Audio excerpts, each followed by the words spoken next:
কি বন্ধু, কেমন আছো? তুই ভালো ভালো আছো? হ্যাঁ। রুস্তুম, জানো তো পোলাপান আর আগের মতো নাই। সবাই এখন টাহা লইয়া পাবে আর নাম কাম লইয়া পাবে। এই সমাজ আর এলে যে পরিবারের কথা কেউ ভাবে না, বুঝছো? এখন এই এই এই এই যুগ বাইরেইছে। ঠিকই বলছো, সবাই এখন সোশ্যাল মিডিয়া লইয়েই ব্যস্ত বন্ধু। কারণ আসল জগৎ লইয়ে কেউ ভাবে না, সবাই সোশ্যাল মিডিয়া নিয়েই ব্যস্ত। হ্যাঁ বন্ধু, ঠিকই কইছো।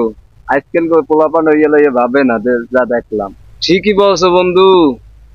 আগে তো ছোট কালে মোরা দাঁড়িয়ে বান্ধা খেলতাম, পলাপলি খেলতাম, কানামাছি খেলতাম, সিপুরি খেলতাম। এখন আর ওইয়া নাই, এখন যার যার লইয়া ব্যস্ত থাকে। মোবাইল লইয়া কেউ হইলে মোবাইলে গেম খেলে, ফ্রি ফায়ার খেলে, এই লইয়া হাঙ্গা দিন থাকে। আবার ওই সমাজ আর পাবি না, বুঝছো? বন্ধু চল একটু হাঁটতে হাঁটতে কথা বলে, অনেকদিন হইতে একসাথে হাঁটি। যাই আয়। সোশ্যাল মিডিয়াতে এখন বিভিন্ন অবস্থার খবর দেখা দেখা যায়, মিথ্যা বানোয়াট বিভিন্ন রকমের অপপ্রচার হচ্ছে, যেগুলা দেখে মানুষ বিভিন্ন রকমের অপরাধে জড়িয়ে পড়ছে। সেইটাই দেখতে আছি বর্তমান। আমরা কি পারি না এই সমাজটাকে পরিবর্তন করতে? হ্যাঁ, পারা তো যায়। সবাই মিলে চেষ্টা করি আমরা। সবাই মিলে চেষ্টা করলে অবশ্যই সমাজটা পরিবর্তন করা সম্ভব। তুই ঠিকই কইছো, পারা যাইবে যদি আমরা চেষ্টা চালাই যাই।